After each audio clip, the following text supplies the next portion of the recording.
أيها الإخوة، يشرفني اليوم أن أحضر هذا الملتقى المبارك والتي تقيمه جمعية أهل الحديث،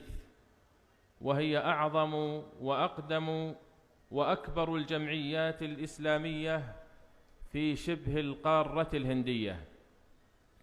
كما أنها من أهم المؤسسات الإسلامية الدعوية في العالم، والتي قامت على منهج أهل السنة والدعوة إلى كتاب الله وسنة رسوله صلى الله عليه وسلم، وفهمهما على ضوء فهم السلف الصالح،